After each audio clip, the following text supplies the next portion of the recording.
Yeah, we continue with the philosophy of Schopenhauer. Last time we started reflecting on art and aesthetic experience.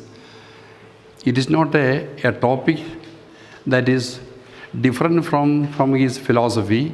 It is part of his thinking style. So it is not a topic that is simply inserted into his thought, unrelated. It is very much related to his thought pattern. Because we have seen that his philosophy is a philosophy of will.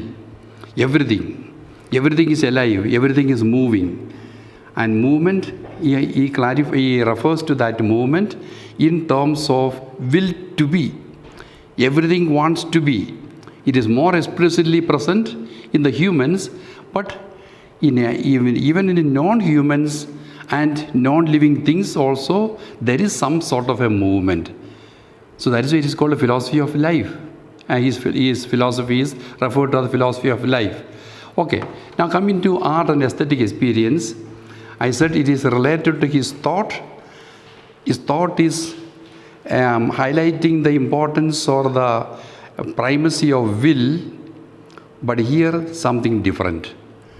Because he says aesthetic contemplation is a will-less perception. Will-less means it has to be understood as different from the willful perception.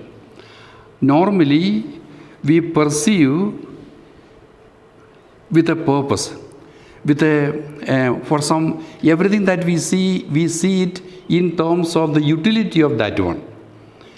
Maybe the utility can be for the religious purpose, for our own physical purpose, or any purpose for that matter. We always look at things in terms of its usefulness. That means will is always active. But when you look at something as beautiful, when I see something as beautiful, there I do not think in terms of myself. Will means I desire, I will, I want. If there is desire present, then it is not a aesthetic contemplation.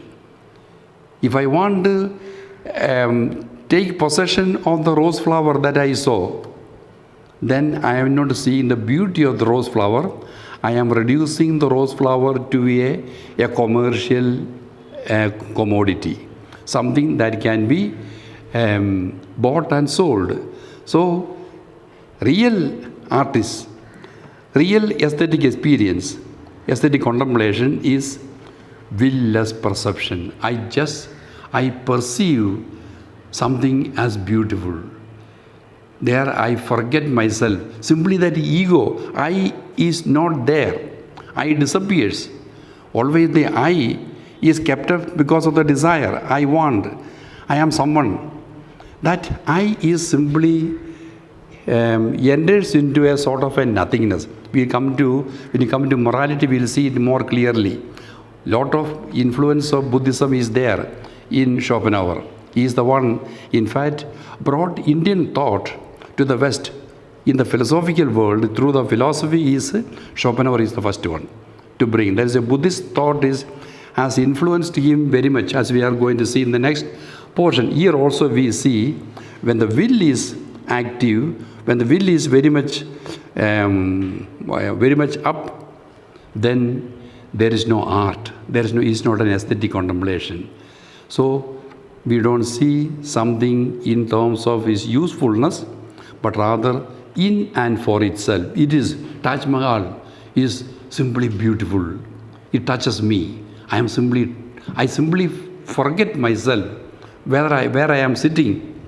I have seen people come to Taj Mahal, they look at Taj Mahal and some get disappointed and go back. It is not a colorful building with so many colors and lights and so on. It is simply with the white marble. But those who have got some aesthetic aptitude, sense, they go and sit there and lose themselves in contemplation. Hours and hours they sit. And that is, they are the aesthetically gifted persons. So here, what Schopenhauer has said is very true with regard to the aesthetic contemplation. They don't see in terms of what is usefulness of that one, but rather it is beautiful in and for itself.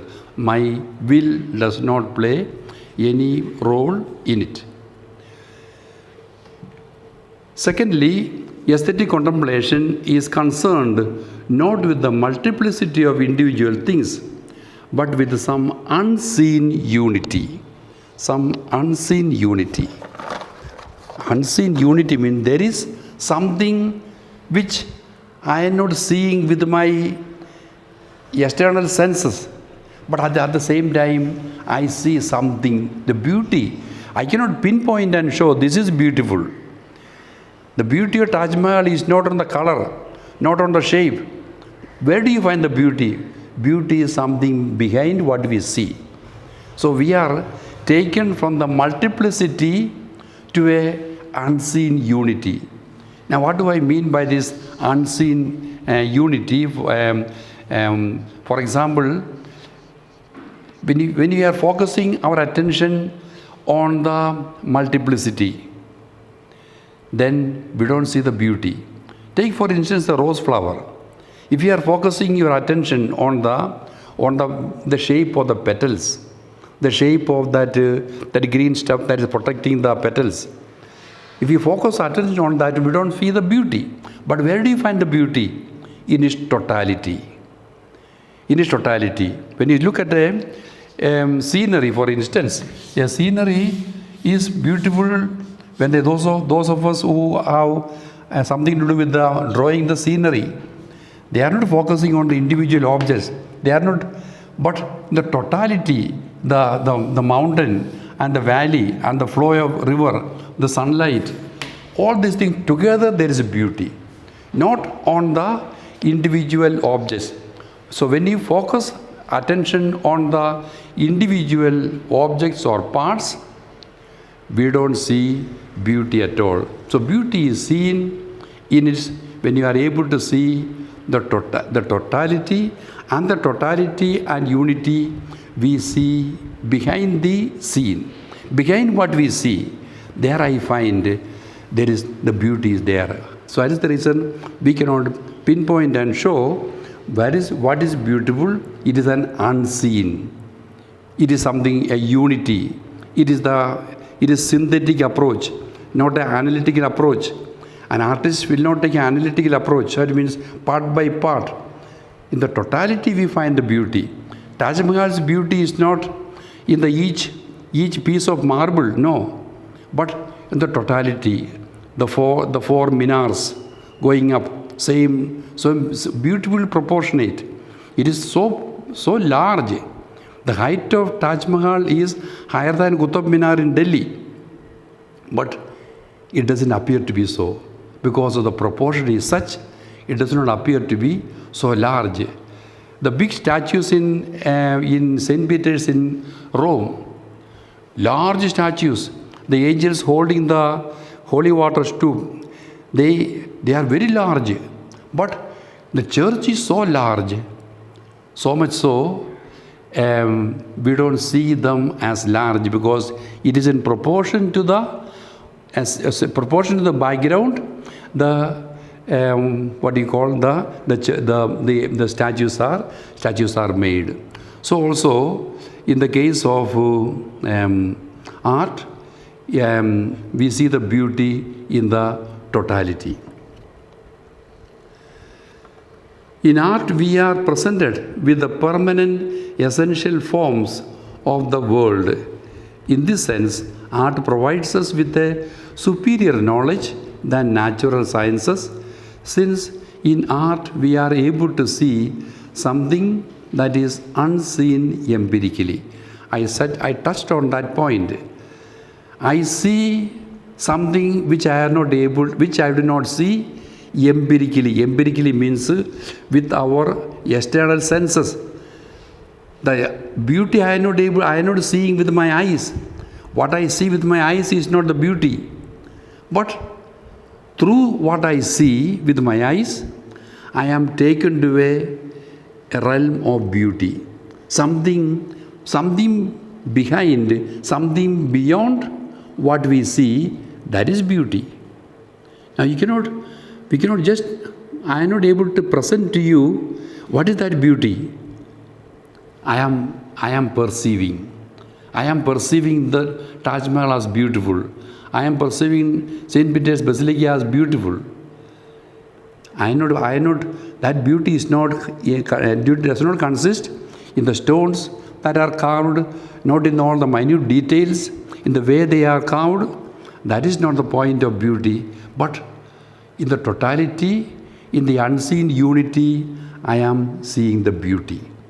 And in that sense, art takes us to a realm beyond the empirical sciences. Or empirical sciences, they are not able to take us to that realm of beauty. They are able to take the weight and height and color of the things. That is what they are able to arrive at. But art will take us to a realm beyond what the empirical sciences can provide us with. That is the reason why gives us a superior knowledge. A knowledge which we are not able to get with our sense experience and intellectual knowledge. Even with the intellect, I am not able to arrive at the meaning of beauty. Beauty I perceive, not with the senses, not with the intellectual reflection, but I simply perceive.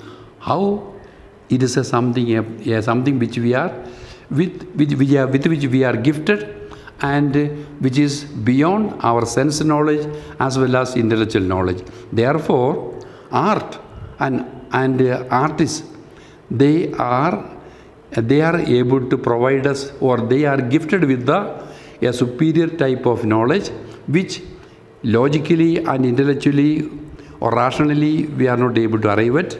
With the reason we cannot arrive at the beauty of Taj Mahal. Any amount of reasoning we are not able to arrive at. Any amount of study of empirical knowledge with your external senses, we will not be able to arrive at. But at the same time, I perceive this as beautiful. That beauty consists in the something hidden behind what is seen. The unseen beauty. Beauty is something that is unseen. He distinguishes between sublimity and beauty based on the degree of willlessness. So only two expressions he has used. Something sublime. Sublime is much more than beautiful. And why it is more beautiful, or why it is sublime? Not because it is more colorful, not because of any other thing, but because of the degree of willlessness. I am more willless in the case of when I see something as sublime. My will is almost totally removed in the case of seeing something as sublime. There is no element of desire at all. No element of desire. We have to raise ours. That is a higher level of willless perception. So it is not simply just, so it is only just showing the degree of, we can see the willlessness can be higher and higher, deeper and deeper. As you go higher and higher, the beauty becomes more beautiful, or more, and when it is more beautiful, we call it is a sublime or sublimity. So it is only a terms, different terms are used referring to the degree of willlessness. The more willless is my perception, the more it is sublime. But less, there is also beautiful. There are also even still less willless. It is also beautiful, but at a lesser degree.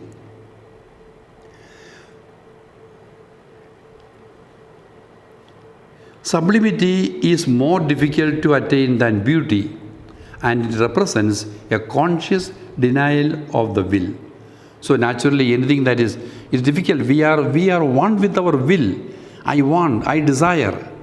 To get away from the desire is difficult. That is why Schopenhauer says it is difficult to attain sublimity, because there I have to say no to my will, my desire. And when there is a desireless situation, that takes us to the realm of the sublime.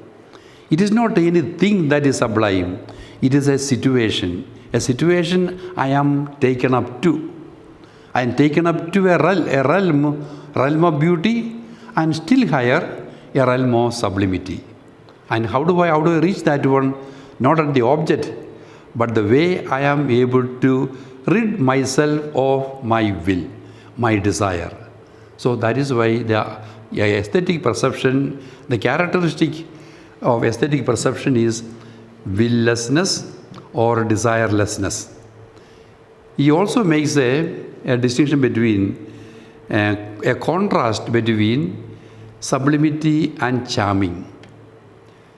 The former, that is sublimity, enables thought, reflection. The latter excites the will and emotion and thus obstructs aesthetic pleasure and knowledge. Something is charming. Charming is the way we make beauty today. To call the attention of people, the advertisements, what is the technique they use? They give something charming in order to call your attention, because they know the weakness or the specificity of human being. Anything that make them desire, the immediate attention goes there. Therefore, they use that technique and use charming as in order to call one's attention. That is not beauty. The advertisements that we get, they are not representing beauty, but rather it is only disturbing or not disturbing, of exciting the will. Just the opposite. The real aesthetic experience is will is removed. Here, will is made more active. The will is more active. Your desire is more active. Therefore, it is not an aesthetic experience. He calls it as charming. Charming. So, charming is not another term for beauty. It is the present culture is using charming as presenting it as beautiful, but it is not so, because it does not get along with the meaning of beauty as given by Schopenhauer, because anything that is charming is in fact exciting the will. Your will is up, therefore you want to desire. I want to desire that. I had desire for this particular object or this particular girl. So they are presenting so that desire is excited. Instead of taking us to a desireless realm. That is, then we are reaching at the realm of the sublimity or beauty. So the examples of advertisements are clear example for charming, not for beauty, because their purpose is to make you desire a particular object.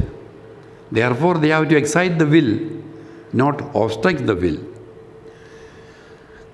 And finally, he places music as the highest of art, that speaks the universal, imageless language of the heart.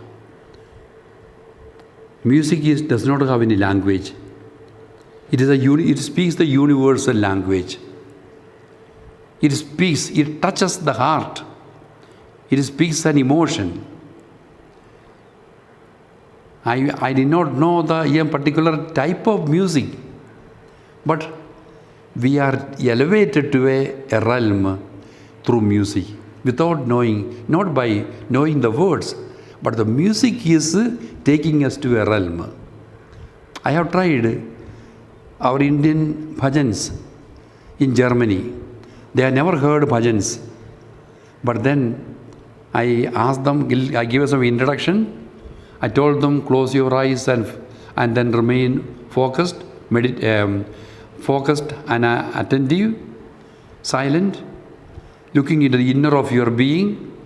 Then I played some Indian bhajans. The ragas, they are unfamiliar, all these old people there. But then they told they were elevated.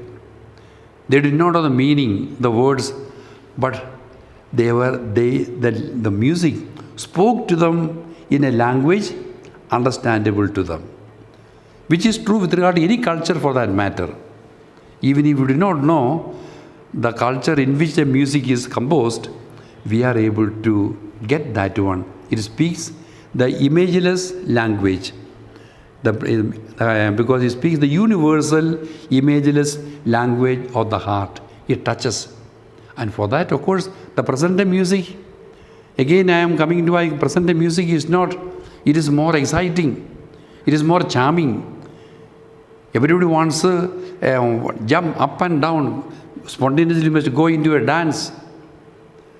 That is not a real music. Is we are elevated to a realm.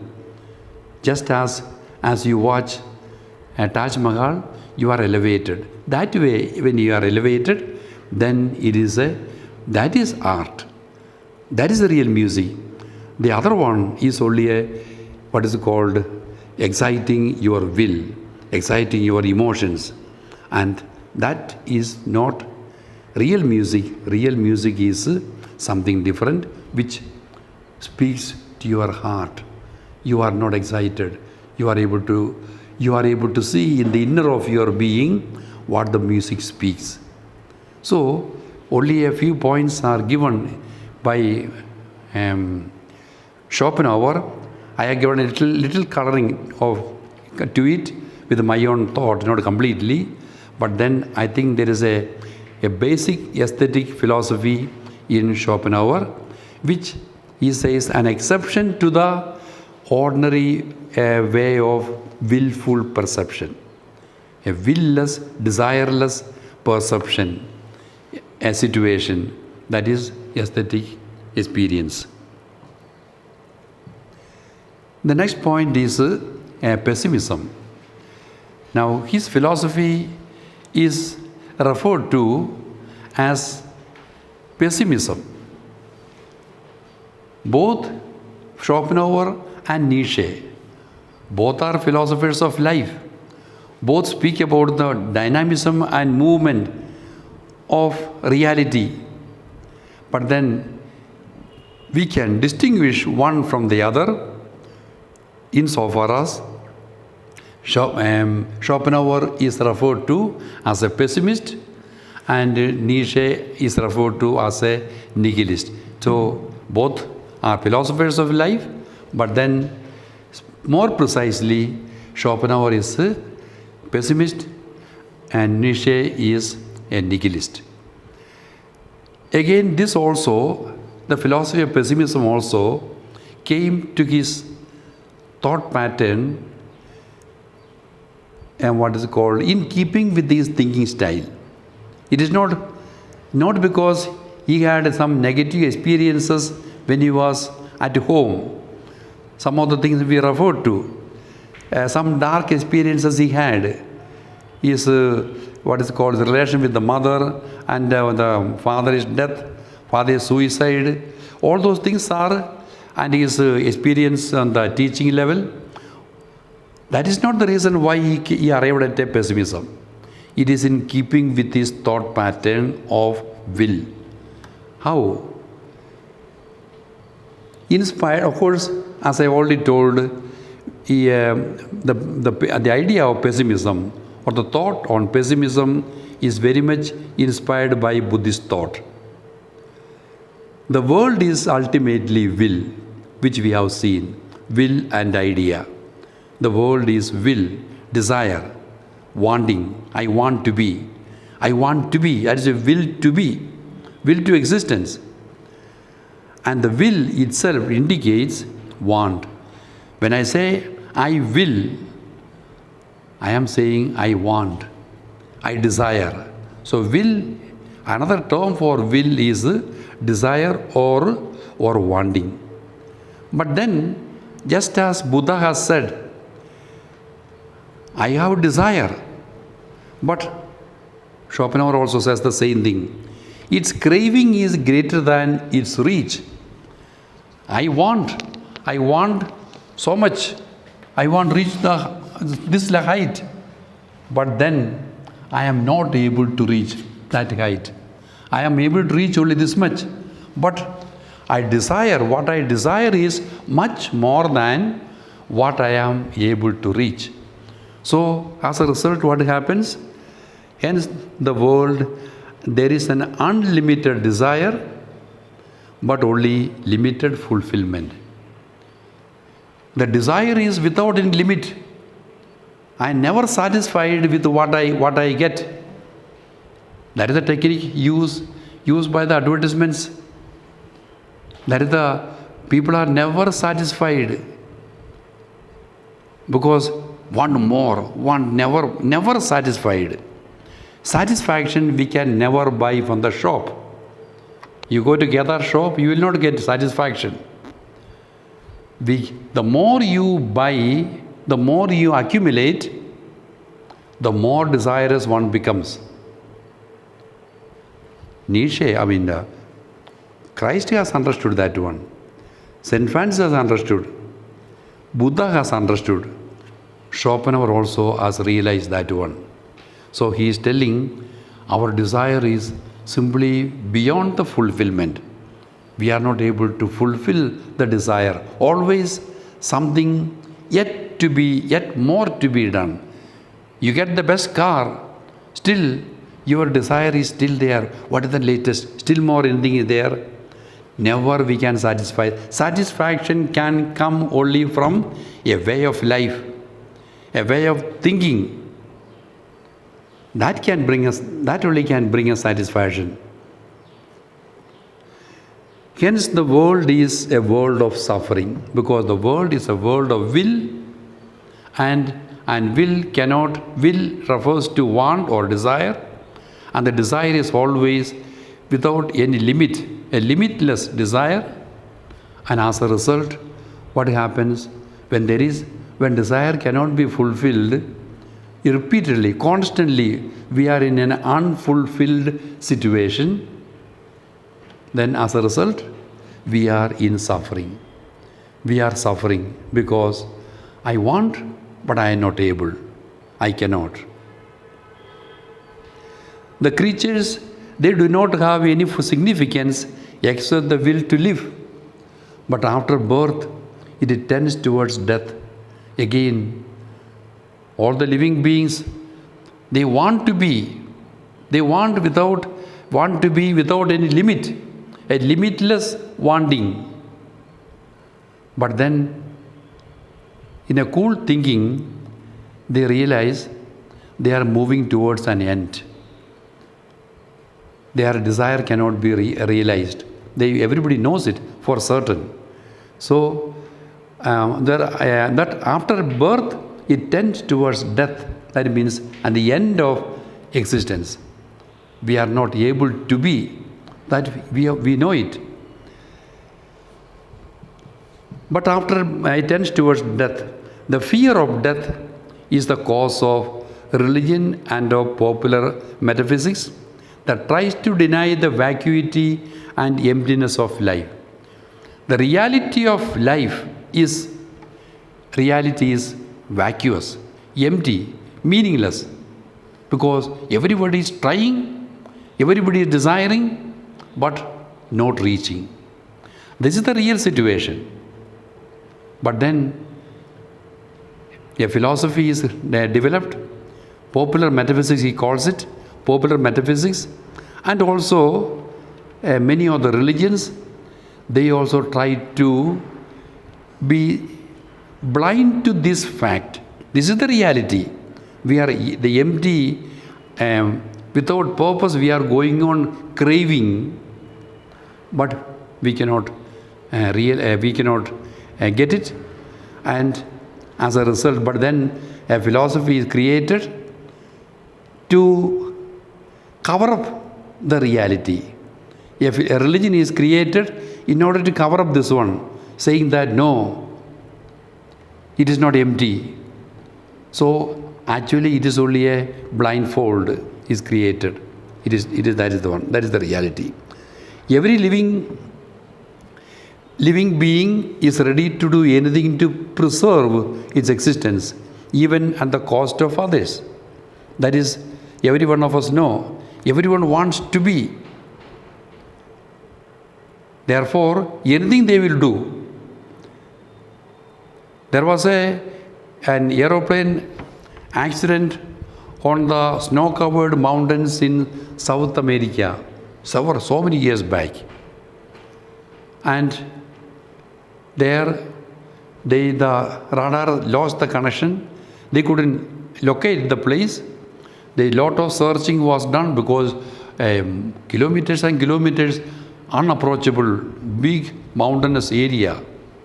So they left the search, and in that accident, crashed. On the mountain top, snow-covered mountain top. Many died. Many were not dead as well.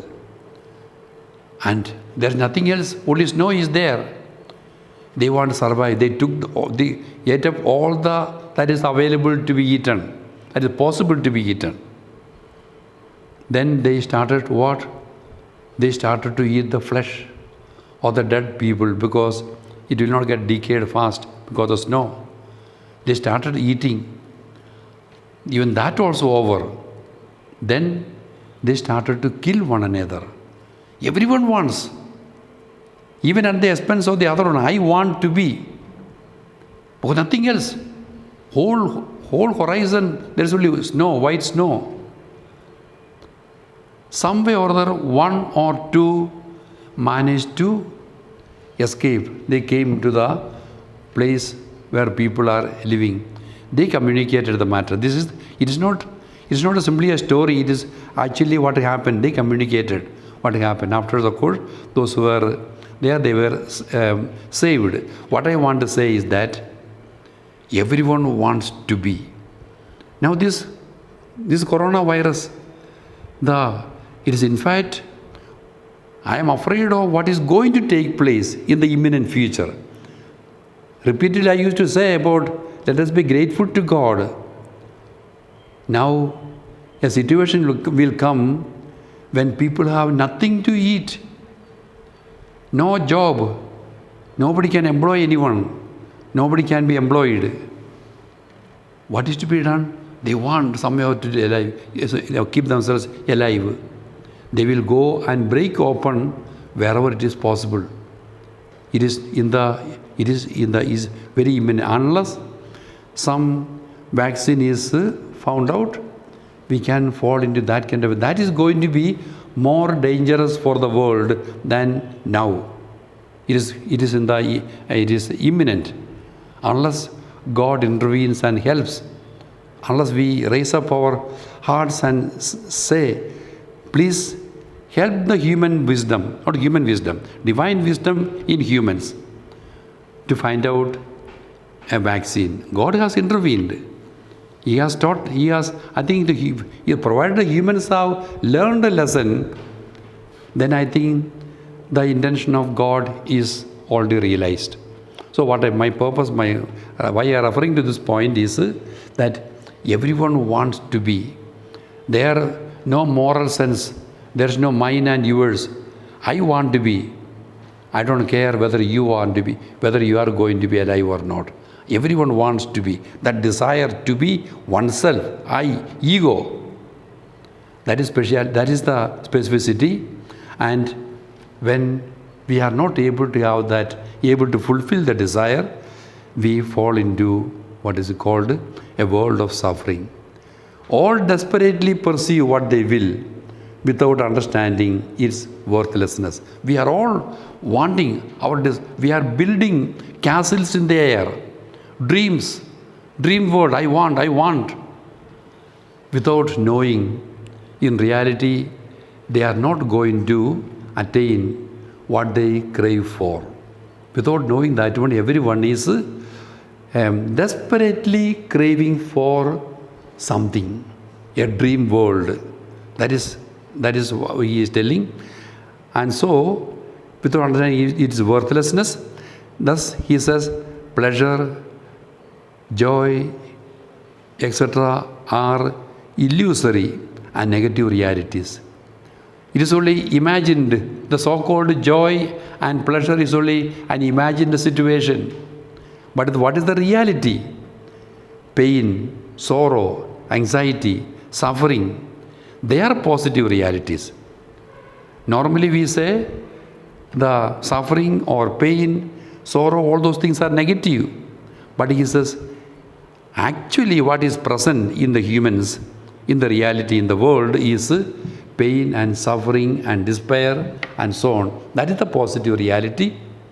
The other one is only we are thinking the absence of this one. We are trying to cover up the reality and say it is all wonderful.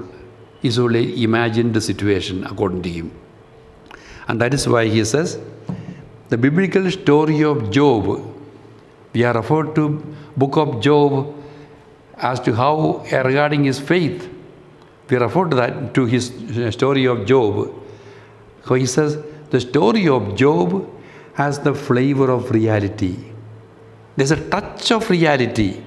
It speaks our language. I just feel with it than the story or the state of paradise. State of paradise also is given. No fight, no wild and mild. Everyone is reconciled and in peace and love. That is the situation of paradise. He says that is less real. It is a negative reality than the book of Job. Book of Job tells this is the reality of life. Suffering, pain, is shouting, is anxious moments. That is the reality of life. That is why there is always the tragedies are more famous, or tragedies are more famous in the Shakespearean drama, and not only in Shakespearean drama, but also in any film. The best films are not comedy. Comedy may show a wonderful picture of a palatial picture. Everything is ending nice, singing, dancing, light.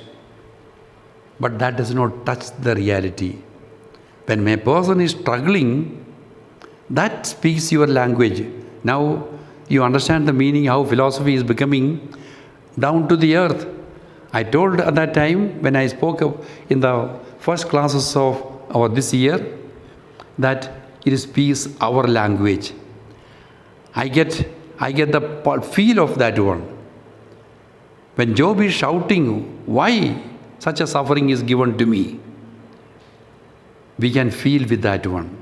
So all those, the best films are always expressing the real reality of life. The so-called negative, but they are not negative. They are, according to Schopenhauer, they are the positive realities. The negatives are only an imagined realities. That is what according to him. So therefore, his philosophy is referred to as a philosophy of pessimism that says the world is ultimately is suffering.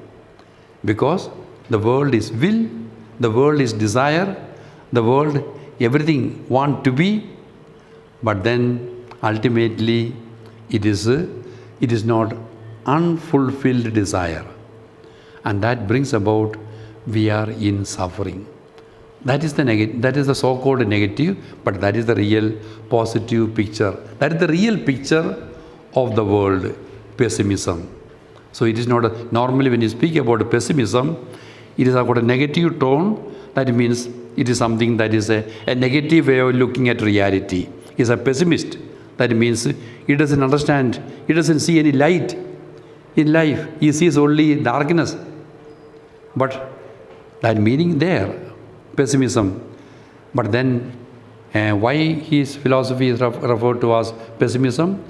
Because he finds this is the reality. He is not saying what is it called? This is the real reality. The other one is only an imaginary reality. I think we'll stop here.